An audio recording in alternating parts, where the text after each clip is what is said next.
एक मित्र ने पूछा है कि सूत्र में अष्टावक्र कहते हैं कि हम असंग, अक्रिय, स्वप्रकाशित और सदा ही दोषमुक्त हैं, पर हमारा ऐसा अनुभव नहीं, तो कुछ तो करना पड़ेगा।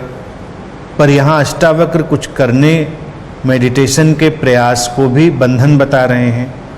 इस बात को मानकर हम बैठ जाएं तो भी कोई हल नहीं निकलता। ऐसे में गुरु का होना ही एक रास्ता समझ में आता है।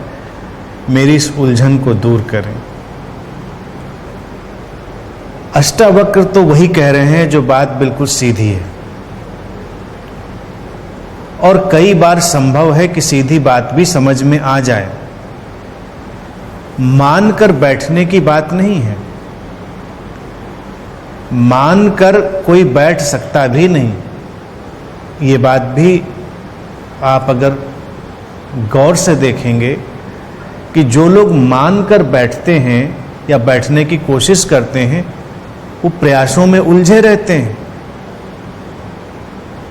और अगर मान्यता में हम घिर कर बैठ गए तो कदम दर कदम हम विचलित होंगे, क्योंकि अभी वो हमारा अनुभव नहीं बना, अभी हमने उसको जाना नहीं। तो हम कांपते रहेंगे, घबराते रहेंगे, डरते रहेंगे, और बीच बीच में हो सकता है हम ये बातें भी दोहरा लें। जैसा कि भारत में इतनी शिखर की बातें होने के साथ ही जो दुर्घटना हुई वो यही कि लोगों की जबान पर बहुत सारी बातें आ गईं, वो उनको दोहराते रहते हैं। साक्षी की, आत्मा की, परमात्मा की, चेतना की बातें, लेकिन उनके काम कभी नहीं आती, क्योंकि उन्होंने उसको समझा नहीं। वो अभी उनके अंदर उतरी नहीं है बात। अगर वो बात उनके अंदर उतर जाए तो बात खत्म हो गई। तो मान लेना एक किस्म की नींद में चले जाना है। अष्टावक्र निश्चित ही किसी विधि या किसी उपाय की बात नहीं करते, लेकिन जो वो कह रहे हैं वो भी एक किस्म का उपाय ही है। एक इंटेंस सिचुएशन में, एक पोटेंशियल सिचुएशन में, रिसेप्टिव सिचुएशन में किसी को सीधे सीधे उस बात का कहना कभी कभी वो जगा देता है, और कई बार ये घुमाव के रास्ते पर ले जाने वाली चीज नहीं होती और बड़ी कारगर होती। गौर से देखा जाए तो ये कारगर तभी होती है जब व्यक्ति तैयार हो इस चीज के लिए, यानी कि वो अपने भटकाव की यात्रा में भटक कर, परिपक्व होकर, लौट कर उस बिंदु तक आ चुका हो जहां पर वो देखने के लिए तैयार हो, तो उसको दिखाया जा सकता है, उस बोध का दर्शन कराया जा सकता है। और अगर कोई अभी अपनी भटकाव की यात्रा में परिपक्व नहीं हुआ है तो कितना ही प्रयास कर ले, कितनी ही साधना उससे करवा ले, वो नहीं जानेगा इस तथ्य को। अब अष्टावक्र की बात को अगर हम कहें तो वो उनका ढंग है, क्योंकि वो भी एक उपाय है, तो वो निषेध उन्होंने कर दिया अनुष्ठानों का, समाधि के, ध्यान के आयोजनों का। लेकिन कभी कभी कोई गुरु करुणावश तमाम तरह की विधियां और ध्यान भी देता है, इसकी भी हमने चर्चा की थी। वो भी इसलिए कि विधियों और उपायों से थककर बैठकर कभी व्यक्ति को उसी बिंदु पर आने का अवसर मिलता है जब वो ये समझ पाता है कि ठीक है, यही बात है। लेकिन अगर वो उतना घूमे नहीं, उतना चले नहीं, तो वो परिपक्वता नहीं आएगी उसके अंदर। उसको वो सब देख लेना, भटक लेना और फिर उस बिंदु पर आ जाना जरूरी होता है। अब जैसे एक प्रसिद्ध कथा है कि एक बार एक शेर का बच्चा भेड़ों के बीच गिर गया और भेड़ों ने उसको पाल लिया। धीरे धीरे वो भेड़ जैसा हो गया, भेड़ों जैसा व्यवहार करने लगा, वैसे ही उनके बीच चलता था, वैसे ही डरता था। तो कहते हैं कि एक बार एक शेर जब किसी भेड़ का शिकार करने के लिए गया तो उसने देखा वो कि भेड़ें तो भाग रही हैं और उनके बीच में एक शेर भी वैसे ही भेड़ों की तरह भाग रहा है। उसको अजीब लगा, उसने कहा शेर भेड़ों के बीच डरता हुआ वैसे ही भाग रहा है। तो उसने फिर शिकार का इरादा छोड़ा। उसने कहा ये घटना रोचक है, पहले इसको देखा जाए, ये माजरा क्या है। तो कहते हैं कि बड़ी मुश्किल से उसने उस शेर को पकड़ा जो अपने को भेड़ समझ रहा था। वो भेड़ की तरह ही आवाज करने लगा था, बहुत रोया, मिमियाया। अब भेड़ मिमियाती कि नहीं मुझे नहीं पता।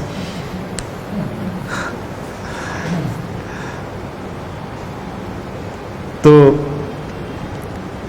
घटना यही है कि शेर ने उसको कहा कि भाई तुम भेड़ नहीं हो। वो कहे कि आप मुझे छोड़ दीजिए, आप मुझे इन चक्करों में मत डालिए। तो शेर ने बहुत समझाया उसको कि तुम शेर हो, तुम देखो मेरा शरीर तुम्हारा शरीर। वो मानने के लिए तैयार नहीं, किसी भी तरह से उसने माना नहीं। तो कहते हैं कि फिर वो शेर उसको पकड़कर एक झील के किनारे ले गया और उसको उसमें उसका चेहरा दिखाया। और जब वो चेहरा दिखा रहा था तो पीछे से उस शेर का भी चेहरा उसको दिखा और अपना भी चेहरा, दोनों चेहरे एक जैसे। तो कहते हैं कि बस क्षण भर में उसके भीतर से शेर की आवाज निकल पड़ी, वो दहाड़ उसके भीतर से निकली, रूपांतरण हो गया, वो शेर हो गया, क्योंकि वो शेर तो था ही। अब अगर इसमें आप कल्पना करिए, ये जो शेर था ये इसको विधियां बताता, उपाय बताता, तो इसको भटकने का और एक आयोजन मिल जाता। यानी कि एक भेड़ कहीं पेड़ के नीचे बैठकर ध्यान करती और सोचती कि मैं भेड़ नहीं हूं, लेकिन वो रहती भेड़ ही। और फिर कभी कभी अपनी भेड़ों के बीच चर्चा करता वो कि कभी कभी ऐसा लगता है कि मैं भेड़ नहीं हूं। तो भेड़ें भी कहती जाओ ऐसी बातें मत करो, बहुत सुनी।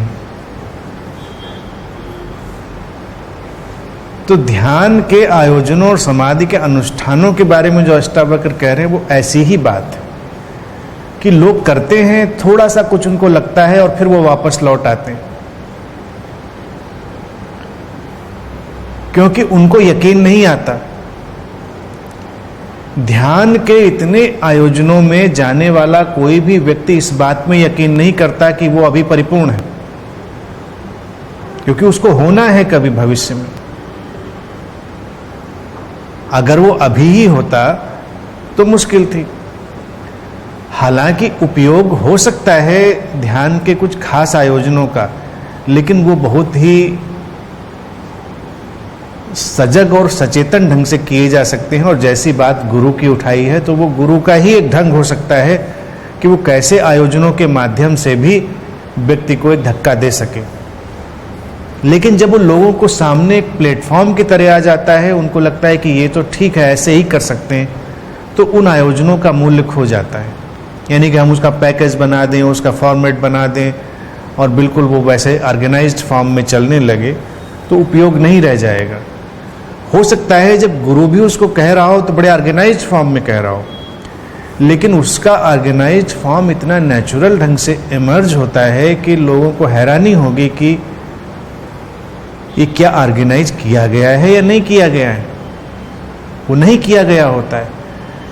ट्रुथ की, सत्य की खूबी ही यही होती है कि जो प्रकट होता है इतने इमैकुलेट ढंग से, इतने परिपक्व, परिपूर्ण ढंग से कि वो लगता है कि बिल्कुल पॉलिश किया हुआ, ऑर्गेनाइज किया हुआ, बड़ा इस पर काम किया गया है। लेकिन वो तो वैसा ही होता है, वो हमेशा वैसा ही होता है। तो इसलिए ही अष्टावक्र या ऐसे गुरु निषेध कर देते हैं आयोजनों का, और वो सीधे साक्षात्कार की बात करते हैं। सीधे साक्षात्कार की विधि बड़ी उपयोगी है, उपयोग में लाई जाती रही है, और इसका परिणाम भी बहुत हुआ है। क्योंकि जब लोग उस मुकाम पर आ जाते हैं, उस बिंदु पर, तो वो क्षण भर में ही घटती है। आप इसको अगर दूसरे दृष्टिकोण से देखें तब भी बात बड़ी समझने की है। ध्यान, साधना, पूजा पाठ, कर्मकांड, तमाम तरह की चीजें करते हुए व्यक्ति जन्मों जन्मों का समय बिता देता है, लेकिन उसको अपनी परिपूर्णता का बोध नहीं होता। परिपूर्णता का बोध कभी किसी क्षण में स्वयं भी हो सकता है उसको, लेकिन तब वो किसी आयोजन में उलझा नहीं होता, कभी हो सकता है, या कभी किसी गुरु के सानिध्य में हो सकता है, तब भी कोई आयोजन नहीं होता उसका वहां पर। गुरु की प्रेजेंस इसलिए महत्वपूर्ण हो जाती है कि वो प्रेजेंस ही उसको एहसास कराती है। जैसे भेड़ को शेर का एहसास, जो शेर भेड़ बना हुआ था, शेर की प्रेजेंस ही काफी है उसके लिए। ज्यादा प्रवचनों की जरूरत नहीं है, साथ साथ घूमो, टहलो, थोड़ा इधर उधर चलो, और कभी झील में झांको, कभी पानी पियो, और अचानक दहाड़ निकल जाए। गुरु का साथ ऐसा ही है। उस केस में अगर सोचिए कि उन्हीं भेड़ों के बीच भी किसी को ये ज्ञान पहुंच जाए और वो गुरु बन जाए, वो प्रवचन दें, ध्यान विधियां और ये सब आयोजित करें, तो लोग करते रहेंगे, लेकिन वो कोई जो स्पार्क है वो नहीं जाएगा, तो कहाँ एहसास होगा। स्थिति बड़ी विचित्र और रोचक है। इसीलिए भारत में गुरु के सानिध्य का बहुत महत्व दिया गया। उसके प्रवचनों का, उसकी किताबों का, उसकी चीज़ों का उतना महत्व नहीं है। हाँ, उसकी इन चीज़ों को भी उन्होंने इनकार नहीं किया। भारत में बहुत फूंक फूंक कर कदम रखते हैं। वो कहेंगे मूल्य नहीं है, लेकिन इनकार भी नहीं करेंगे वो पूरी तरह से, क्योंकि वो कहेंगे कि गुंजाइश थोड़ी सी तो वहाँ भी है। अगर उसकी वाणी कानों में पड़ जाए तब भी गुंजाइश है, क्योंकि उसमें भी वो अनुगूंज होगी कहीं से, उस आग की, उस रिमेम्बरिंग की, उस स्मरण की। उसका चित्र, उसकी छवि कहीं पड़ जाए हमारे सामने, तो उसमें भी कहीं वो रिमेम्बरिंग की झलक होगी, और तब हो सकता है हमको वो एहसास हो जाए। अष्टावक्र जनक के केस में यही बात बड़ी महत्वपूर्ण है, जिसको लोग मिस कर जाते हैं कि जनक तो लंबे समय से ढूंढ रहे थे, वो तो लंबे समय से गुरुओं के पास बैठ रहे थे, साधना कर रहे थे, सारी चीजें। उस साधना और उनके भटकाव ने उनको इतना परिपक्व बना दिया था कि उस परिपक्वता की अवस्था में जब अष्टावक्र से टकराए, तो अष्टावक्र उनसे सीधे सीधे ये बात कह पाए। और हो सकता है अगर वो परिपक्व अवस्था में ना गए होते तो अष्टावक्र सीधे सीधे ना कहकर कुछ और कह देते। वो कह देते जाओ अभी इतना ये काम करके आओ, इस तरह की चीजें। जैन परंपरा में मैंने पहले भी बात कही थी कि जैन दर्शन और अष्टावक्र का दर्शन बहुत मिलता जुलता है। जैन परंपरा में वो ऐसे बहुत सारी डिवाइसेज यूज करते हैं, और जैन परंपरा में उनका यही मानना है कि ये साक्षात्कार जो है, आत्म साक्षात्कार, ये इंस्टेंट ढंग से होता है, तुरंत होता है, क्षण भर में होता है, लेकिन वो तैयारी चाहिए। तो गुरु के पास कोई जाएगा सीकर, तो उसको वो कोई भी उपाय बता देंगे कि अभी तुम जाकर ये करो इतने दिन, फिर आना। अब वो निष्ठा से अगर वो उतना काम कर लेता है तो उस धीरे धीरे मैच्योरिटी बढ़ती जाती है। ये नहीं कि विधियों से ज्ञान घट जाता है, विधियों से नहीं घटता, लेकिन उन चीजों को करके व्यक्ति के अंदर एक निश्चित किस्म की परिपक्वता आ जाती है। फिर एक दूसरा भी पहलू है कि अष्टावक्र जब बात कर रहे थे तो बहुत सारे उपायों का तकनीकी ज्ञान उस समय उपलब्ध नहीं था। जैसे शरीर और मन के बारे में अब हम बहुत सारी चीजें जानने लगे हैं। धीरे धीरे विकास के साथ हम बहुत सारी चीजों को जानने में सक्षम हो गए हैं। शरीर की व्यवस्था, मन की व्यवस्था, उनके काम करने के ढंग, उनके उलझाव, उनके सुलझाव, हम बहुत सारी चीजों से परिचित हो गए हैं। तो निश्चित रूप से ऐसी विधियां उपयोग में लाई जा सकती हैं जो शरीर मन के बहुत सारे उलझावों को कम कर दें। ज्ञान फिर भी नहीं होगा उससे, ऐसा नहीं कि ज्ञान हो जाएगा, लेकिन उस उलझाव को कम कर देने से रास्ता छोटा हो जाएगा। तो विधियों का ये उपयोग तो बेशक, हर दौर में कोई नई चीज आती है तो वो इशारा करती है। अब जैसे आज हमारे पास गूगल मैप है, जीपीएस है, तो हम कहीं भी जा रहे हैं तो हम ट्रैक करके अपने रास्ते को ठीक से मैनेज कर लेते हैं। वो भी विधि है, डिवाइस है, नहीं भटकता आप कोई, आप ट्रैक करके सीधे उसकी लोकेशन तक जा सकते हैं। पहले के ढंग में आप पूछते पाछते जाते इधर उधर, कोई तुमको गलत बता देता तो हम दूसरी जगह निकल जाते, कोई अज्ञानी है कुछ और बता देता तो कहीं और निकल जाते।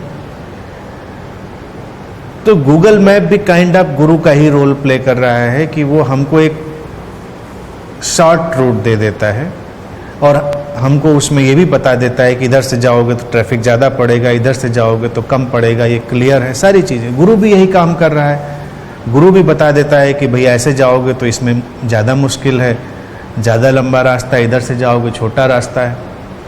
लेकिन अभी चलना है हमको, रास्ता छोटा जरूर हो गया, क्लियर हो गया, और फिर जब हम उस मुकाम तक चल के पहुँचे, उस अलाइनमेंट में आए, उस शरीर मन के एक सामंजस्य में आए, तब वो घटना घट जाती है।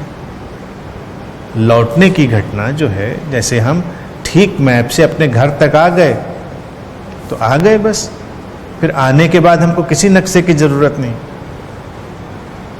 अब अगर इसको दूसरे दृष्टिकोण से कहा जाए कि हमको किसी नक्शे की जरूरत नहीं, हम पहुंच जाएंगे, तो आपके अंदर पहुंचने की बहुत तीव्र आकांक्षा हो तो पहुंच ही जाएंगे। प्राचीन काल से लोग पहुंचते रहे, पता नहीं कहाँ कहाँ पहुंचते रहे लोग, पूरी देश दुनिया घूम डालते थे, लोग पहुंच जाते थे, क्योंकि उनकी पहुंचने की आकांक्षा इतनी तीव्र है कि पहुंच जाएंगे। तो उस दृष्टि में ये वक्तव्य बिल्कुल सटीक है कि नहीं जरूरत है। लेकिन अगर हम अपने विकास क्रम के साथ देखें और जो ज्ञान इधर के समय में हमने अर्जित किया है उसके माध्यम से देखें, तो शरीर मन को संतुलित करने की विधियों का हम एक नया ढंग उपयोग में ला सकते हैं। अष्टावक्र जब मना कर रहे थे तब सारे जो उपाय थे वो बड़े शास्त्रीय थे, सारे उपाय बड़े कर्मकांडी थे, वो जो किताबों में लिखे थे उस वक्त से वही थे, लोग वही उपाय बता रहे थे, वही अनुष्ठान कर रहे थे। तो उन्होंने कहा कि नहीं, इससे कुछ नहीं होगा, तुम बस जान लो इस चीज को।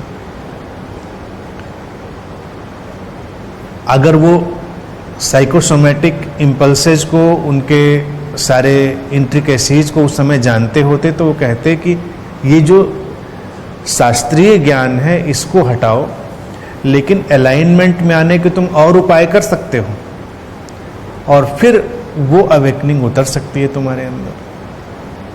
तो गुरु का रोल इसलिए बहुत इंपॉर्टेंट रहा भारतीय दर्शन में।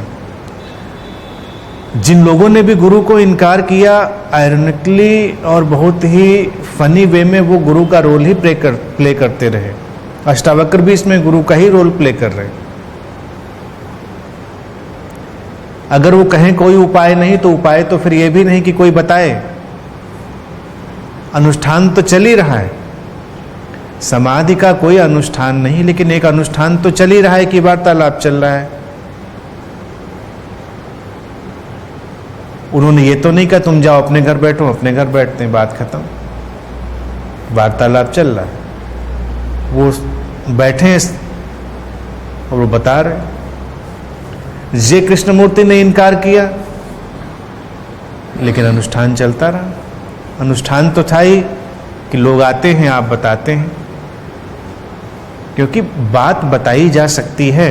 और बताने का ढंग वही है कि जो शेर भेड़ बन के घूम रहा है उसके सामने कोई शेर घूमे टहले, धीरे धीरे उसको अवेकनिंग आ जाएगी।